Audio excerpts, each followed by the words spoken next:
Video game bang, video game bang, video game bang. Video game.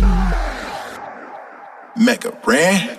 Live from the Zack, it's the livest. In fact, I'm putting rhymes on this track to put my guys on the map. Updates, geek news, tech talk, and reviews. They can summarize it so you ain't gotta breeze through. Listen once and you're forever fans. And I'm not saying it because their theme song features Mega Ran, the ultimate source of all geek media. Other podcasts, they just don't match up. Need proof? You can check the archives and catch up. Stats off the chain, we have rearranged the game. It'll never be the same. Now it's time to feel the bang. What is up, my pizzas? Cory Vincent here, and this is a new episode of Video Game Bang, episode 514. Would you believe it? And she's just turned 15 years old. Nexus was here. What is up? How you doing, Nexie? Hello. It's 12, actually. Hi, I'm here. Nexus was here and is here. I'm existing. You are, and Nexus is here, was here, and will be at the Capital Creative Showcase with Video Game Bang. And this guy who I only asked him back on the show because he did a good job when he was on the Wednesday show. But more importantly, we had like a little side bet where I was telling him the Washington Justice aren't that good. And they got beat yesterday, so I had to rub it in your face. Atlanta, though, in a 2-1, Cory. Welcome back, Kyle Winn, local indie game developer. And what do you do? What's your title over there at the SDC? I am on the board of directors and the fundraising chair. Ooh. More like the fundraising chair, am I right? No. And then you crossed the plane into my home wearing a Houston Outlaws jersey, bro. Oh, yeah. You just don't do that to a guy. I mean, the first time I met you, I was also wearing a Gladiator sweater, too, I'm pretty sure. And so, yeah, I love to disappoint you. I still That's what my aim is. Call you over every once in a while. Wow, this I'm is testing your friendship. Yeah, it's going good. So thanks for joining us back. And we have a special guest because the specialness from Kyle's worn off a little bit. Oh, yeah. He's a second timer. Just kind of meh. He's still a guest, but he's kind of like, I don't know. But this guy is a real guest. This is the one you paid money to listen to this show for. This is, sorry, I'm building him up so much. I know. Zack Winn, another Winn. You guys aren't related, but Zack, you're a Sacramento game developer, been doing it for a while. Tell everybody about yourself and what you do. Yeah, my name's Zack Winn. Like I said, do different wins here. I am a game developer in Sacramento and an artist, and I am making a game called The Questings of Pone and Patoo, which is an open-world 2D side-scrolling adventure game. So. That's awesome. And then, so how long have you been in the game development? What made you want to pursue this career? Yeah, game development, I'm new. So probably about a couple years now. I've always wanted to do it. So that was, just taking the leap and trying it. Last year is whenever I was like, after you see all the resources out there and the help and the community like Sacramento Developers Collective, just decided to take the jump, give it a shot, using the Unity engine. Been having a blast doing it too. So, dang man, that's crazy. What made you jump into doing it? Like, what took it from just an idea? Were you always an artist, or? Yeah, so I have my background in art and animation. So I've worked in the Sacramento community with different businesses. Fair Game Retro is one. It's a retro game studio in Fair Oaks. A few other ones. Last year, the big thing that really made me do it. Here's my sob story. Let's start strong, everybody. Let's do it. My dad was going through a surgery last year. He had to get a liver transplant. So honestly, this all started because I needed something to distract myself. He's good. Everything was a happy ending. Yeah. But that was kind of the catalyst for me. It was just like, I need something to distract myself, and I've always wanted to do it. The characters and the game that I have started off as a children's book I was working on. And the entire time I kept wanting to see them move and interact, and so I decided to take them and some ideas from that story and translate it over into gaming. So, and that is what I'm working with. Yeah. So is this your first game, or have you made a few before? Yeah, this is the first one I've been marketing. I've made little projects on the side whenever I was learning. My first official game I called it Coffee Break, and it was trying to recreate like a Donkey Kong styled arcade game.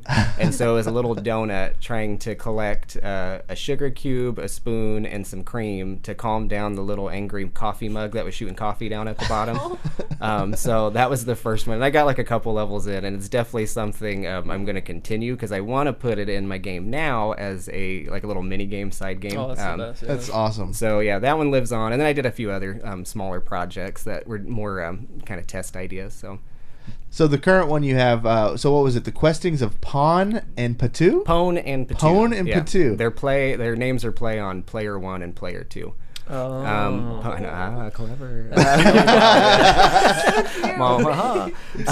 Pone's the voiceless wolf, and Patoo is the breathless dragon. So they're a little bit inspired by Super Mario Brothers and Sonic the Hedgehog, that kind of 90s era, platforming game. So yeah, they're a little duo, and they have adventures with each other. Well, they have quests, not adventures. Oh my gosh. And you said this was going to start as like a children's book, but then you modified it. Yeah, so the idea with the children's book was taking the idea with Super Mario, the original game, and how you would always go to the castle, and at the end of the castle, know your princess is in another castle. So they're going to go on a quest similar like that, and their whole lesson would be to learn that the grass isn't always greener on the other side. So there's still some concepts of that in the story for this game, because there's going to be a pretty good narrative throughout it as well. But it's now I can actually expand on it, because it was really hard to figure out how to put all that in a kid's book. I was like, oh, okay, I have to write really small. And What's cool is if you guys are watching the show on twitch.tv, which you should be, after the show, we're going to be actually going to take a look at the game and play it. Yeah. We'll get to experience it firsthand. So this being like your first, kind of big one, then what was like the biggest struggle you ran into in making the game? I mean, for me, it's going to be the programming. Like I said, I have an art background, so learning that angle of it, and like I said, I'm an artist, so I have to really change my brain and my way of thinking for it. So that was the biggest struggle. But like I said, there's so many resources out there now. I mean, YouTube is beautiful. So what was your level of computer knowledge before just programming a game? Is it really easy enough where you don't have to be building computers or some super genius computer guy like Kyle over here? I don't know how to program. Honestly, I don't think so. It's I'm sorry, you can continue. Okay. It's like there's a man talking to me. No, like I said, I don't really have any programming background. It's all, I've Photoshop, Painter, that's, Illustrator. Those were my programs before. It's still there's a learning curve, but if you don't have programming knowledge and you at least want to try it, there's so many different tutorials out there that I think are extremely helpful. And I've gotten into it, I think, at a good time, because a lot of those people have honed in on how to actually teach those classes and how to summarize it and explain it in layman's terms. Yeah. So that's, I think if you haven't done programming before, just literally Google something on, even just learning the basics of C#, and it's a start. You got your foot going, your foot in the door, and you're going someplace with it. So. What about for you, Kyle? Because you said you don't program. I was just joking. Yeah. You just seem like a guy who would program. I've dabbled. I've learned 9 different times, and then I just never keep at it. So I learned some in college, and then just didn't do it enough, and then I've relearned it a bunch of times. So I definitely get what you're talking about with coming from a different discipline, because I come from audio and stuff like that, and so getting into programming, you have to completely change the way you think about things, and so it's super challenging. And then I think the main thing about programming is just for me it was weird that 90%, but a good chunk of it is just looking stuff up. Yeah. Because you don't know offhand how to do stuff. You're just scrolling through a library which says explains. It's like a dictionary essentially. And these are things that normal people, I think, when you're playing a game, you don't even really think about. Oh yeah, no. Right? What are some of the minutia things that you find yourself up looking at?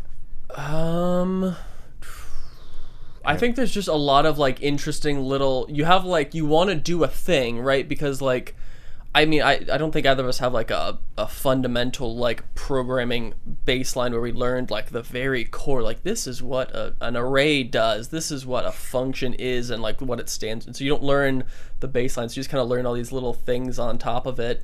And so when you have a question, you ask a programmer, you're oh, it's just this thing, this is a super basic thing, miss that entire level of knowledge just because like I didn't even know. Yeah, it just like builds upon itself. Like I guess math is the same way, and like, if you don't get like the framework, it's like trying to learn fractions before you know addition, subtraction, but it works and you can kind of pull it off. It's odd. I had a leg up too. I had a leg up because I had a friend that's a programmer and engineer. So it actually, whenever I started learning programming, we were going over to his house every Thursday and getting mini classes. Oh, that was extremely helpful.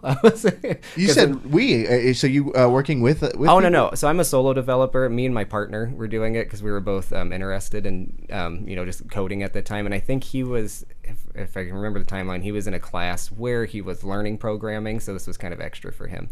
The game itself, I'm solo developing. So. Oh, okay. Nexy, you developed a game before. Did you what you said? Your first one was really buggy. Can you explain a little bit of what it was and what made it buggy? So the game I was trying to develop was just a really basic, like 2D top-down dungeon crawler. I was trying to go for a little bit of a roguelike, and there were just certain things like I don't know coding like hardly at all. Like I got a C in class in Not high a C school. plus. No, it's like a C minus. No.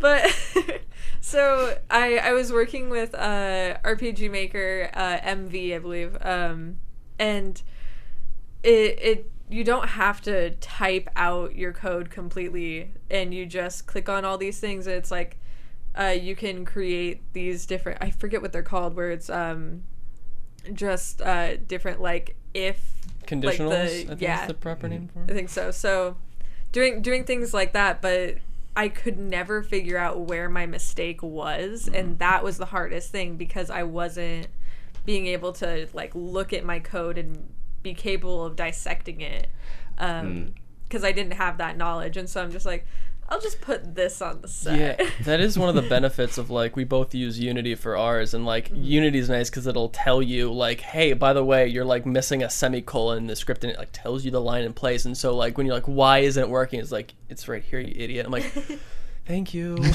I've definitely had the days like that, even with the code, where it's like my whole day of working is like, why won't he jump now? Oh, yeah. And then you go and left and you're like, oh, okay, he's jumping again. Yeah, but it's was, the most. You just like, commented out minute one thing, and you're like Yes, scrolling through like 900 lines, Like, and you just find it. Yep. trying to fix one thing and then another thing goes wrong. I'm like, I couldn't figure out why, because in the game you would go into like a cavern and you could come back out if you wanted to like visit the town and do some shopping or whatever for potions, maybe buy some cute shoes, I don't know. But for some reason you weren't capable of going back into the caverns, and as I was trying to like figure that out, then just so much more started like popping up. I'm like, wait, why aren't you spawning in the middle of the map? You're spawning directly in the corner. That's not. And then I fixed that, and it's like, okay, but there's still so much.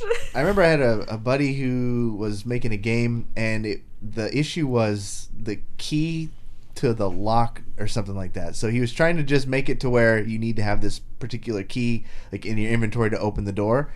And I remember it was like the chronicles of that. Like every week we'd come back and be, hey, how's that game going? Still can't fix that lock, man. So like, I put the lock in, and then the dog disappears. So it's crazy that for us who we see these games in development, and we're like, oh, they're delaying it another fucking 2 months, but they promised me this game in June. You appreciate them so much more. Yeah. Imagine what we're the things we're talking about into a game like what's the new one? Cyberpunk. Yeah, that's got to just like be a absolute just. That's a unit. Yes, it just like because the amount of like complexity, but like also like I have a team of like 4 people, and like trying to keep them organized is difficult. And I'm like, let alone like thinking about like how big like the Rockstar team was that shipped like GTA. There's like 4 studios across the entire planet, or like even CD Projekt. They're like, I think 2 or 3 studios of like hundreds of maybe thousands of people all on one thing, all on like the amount of just organization is we need to appreciate a little bit it's just more. like a well-oiled machine, because it's just it's fascinating. So you work with like you said you have a team of 4 people working on the game. while Zack has, he's going solo. What's the pros and cons, or what made you decide, Zack, I guess, to do a solo project and not like group up with a couple friends or something? Partially, I was that guy in the group project that was like, "Give me your stuff," and I'll do it. So that might be a little bit of it.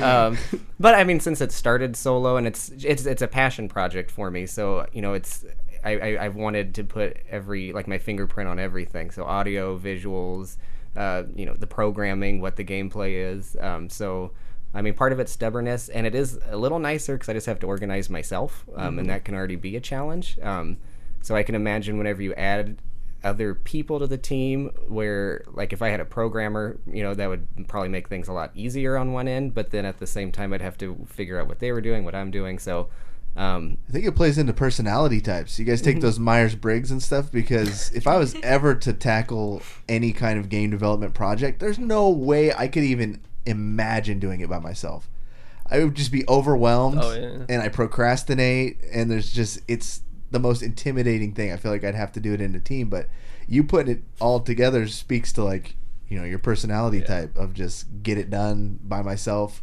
Other people will just get in the way. I think I'm the executive one, whatever that one is, that personality type, which I think very much explains like absolutely working with a team as opposed to solo. Because like I've tried to do solo, but I'm like, I think the self-motivation is like the hardest part, which that's why I was curious about like how you are able to stay self-motivated. Like when you come home and instead of like opening up YouTube or Netflix or a game or something, you're just like, I'm gonna work like that happens. I'm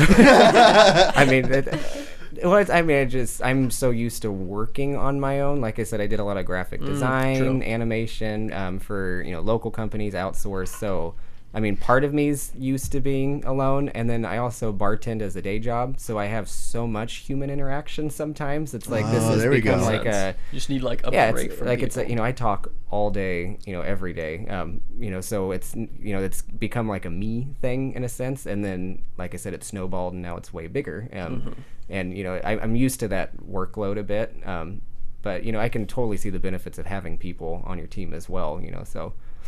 What's your plan when it comes to like marketing? Have you been thinking that far ahead? Or, like... That's going to be the biggest hurdle, to be honest. I know I said programming earlier, but I think for it's self-marketing, and I'm already not the best social media person. So that's training in just social media itself is a whole different beast. So that right now what I'm doing is I have like a weekly to bi-weekly video show. It's they're about 2 to 5 minutes long, just giving development updates about what's going on in the game. That's awesome. So that's another way I stay self-motivated, but then it's also just my way of getting this, getting the game out there little by little, especially because I know I came out of nowhere. Like last year, I was like, I'm going to do this, and here I am. So that helps, and then it also kind of keeps me organized, and like I'm keeping track of my journey, and it's been fun to watch that too. And then I can say like I had the California State Fair, kind of did a little thing about that, and I was like, that was fun. I can go back and remember it. So yeah, we did something similar. We did dev blogs. We kind of like, I wrote my thoughts out, and we did one every like month or two, and it's like interesting to like go back and see like, oh my god, I thought this at that time, like that's entirely different, because you have a certain set of knowledge, and then as you come later on you understand that like, oh my god, that was like the dumbest idea. Why did I go down that rabbit hole? And it was like the worst feature I've ever added in. But then you kind of like, it's always interesting to like kind of go back and like see your process. Yeah, well, I'm like, even recently that kind of happened after the state fair. That was a great thing, because it was my like first big play test. I don't know why I thought it'd be great on like the biggest platform, but it was great because I had one kid that made Pone the wolf fly, and I'm like, he's not supposed to do that. Like fly around. Even after that, there's a climbing mechanic, because a lot of this game, there's 3 main games that I've kind of been using as a base or inspiration for. So that's I'm a big Nintendo dork. That's my thing. But Paper Mario for the Nintendo 64. Banjo-Kazooie, and Breath of the Wild. And so one of the things from Breath of the Wild is I love being able to climb everything. I think that was one of the bigger things. Like, I can go anywhere.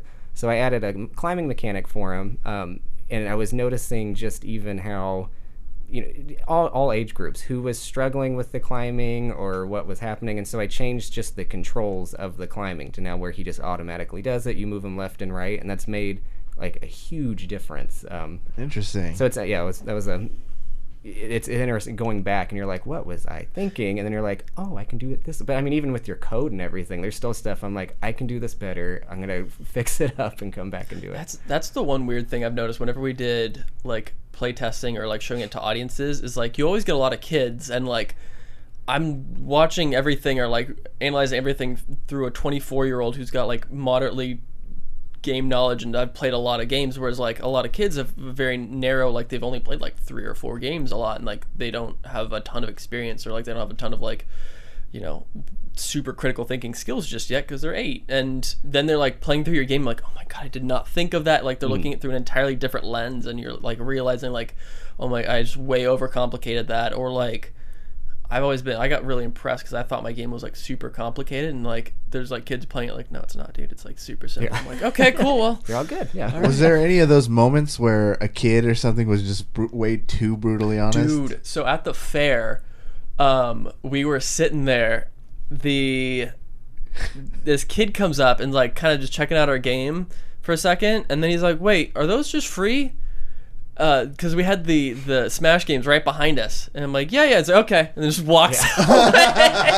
And then we had another one too where a kid just kind of came up with, nah. Just walked away again. Dude, kids are the most brutally honest. The parents are like, come back, that is very rude. Like, I'm so sorry. Like, no, dude, I appreciate that. It's like really telling that like that's your market research. Yeah, you got to know like what your target demographic is, and ours is you're not going to go wherever that shithead is and try and sell that game. We're not going to age 10. We're not hitting the Fortnite genre. We're not, you know. In your defense too, like having Smash and Fortnite behind me, I was like, like, oh yeah. Well, they can see it too, but I had a couple times where like the kids were asking, "How do I get there?" And I'm like, "You find out." Like, Nexy, let's go back because it's been about a month since you told me you wanted to dabble with game development. Have you just put it on the back burner, or have you actually started, you know, spitballing more ideas? No, I've been keeping a little bit of a sketchbook going to do a little bit. I'm working on like the art of the game first to kind of figure out what the aesthetic is that I want to go with, and then I'll put everything together. I'll figure it all out later. You were saying you were going to torture yourself by like hand drawing all the stuff in there, right? Yeah, I'm gonna. Oh god, it's a lot of work. Like frame by frame every animation. Well, probably that. I'm gonna keep it super simple with everything. It's all gonna be probably pixel art, and then when it comes into like dialogue, have like little portraits that pop up or something, because I want to make it super spooky, and I love doing like macabre art, so keeping it like all take us through the premise if you don't mind. So the entire plot of the game, there's going to be multiple endings, so trying to not spoil that too much, I guess. Your character is leaving a bad situation, and you end up getting into a car accident while there's like this creature in the middle of the road, and you wake up in this town that's surrounded by woods, and in the woods are cryptids, or just like really messed up monsters. Okay. So cryptids that are most like well known are like Bigfoot and things like that. But I want to make like messed up things. Like, why? Why do you want to do this? Because it's fun. You know these things cause gun violence, right?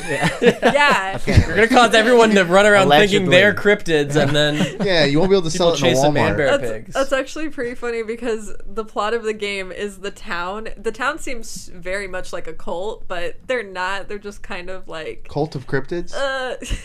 That's the new name. There you go. Of our death metal band. Trademark it then. Yeah, Cult of Cryptids. That's actually a good. Okay. Anyways, I'm gonna write that down.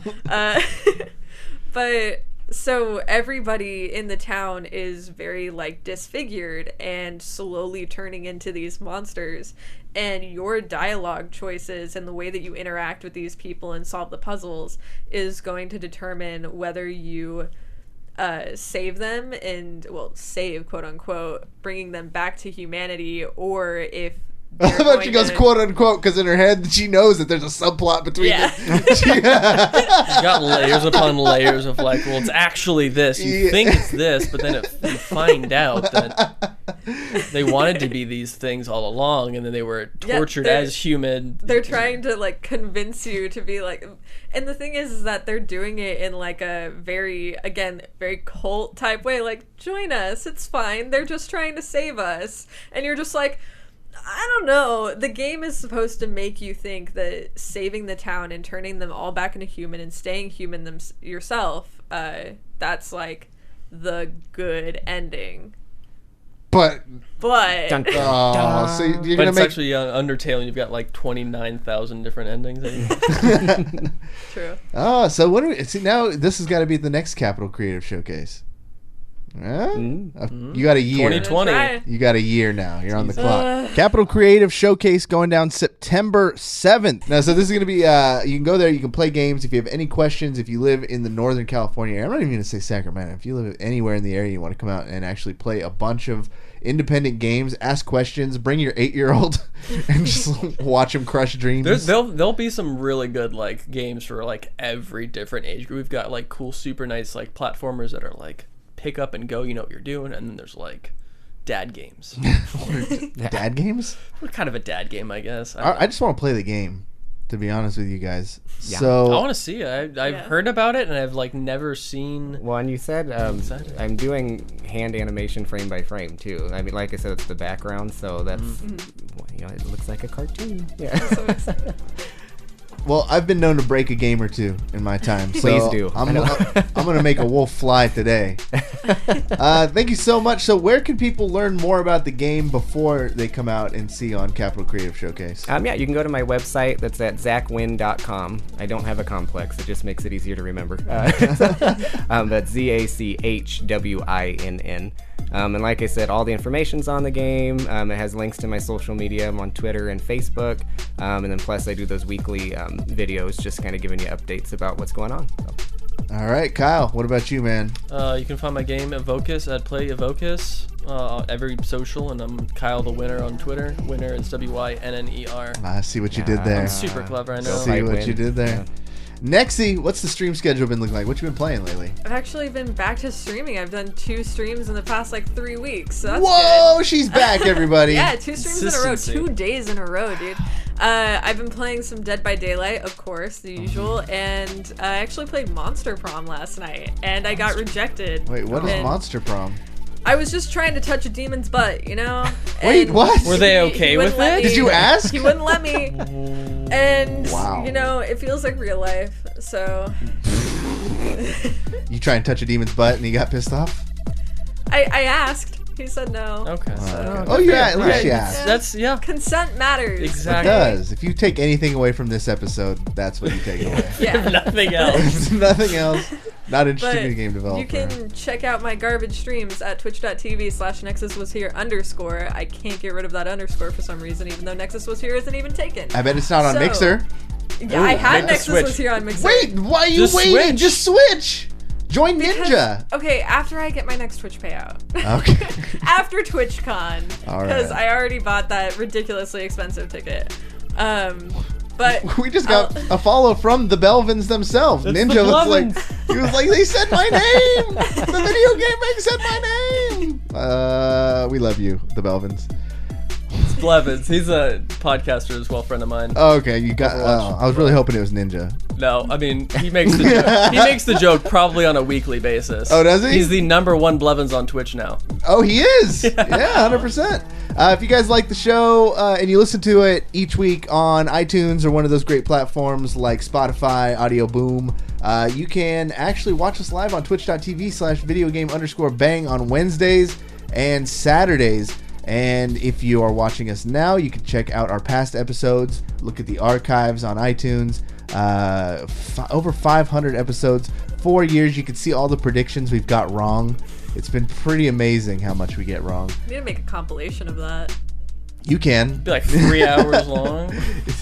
And then that's it. Thanks, guys. We'll be at Silicon Valley Comic-Con this weekend, too. I forgot to mention, if you guys are going to be in the area, we're going to be doing the podcast at Podcast Palooza. So, yeah, we got that going for us. All right. For Kyle, Zack, Nexus, my name is Cory saying, you've just been banged.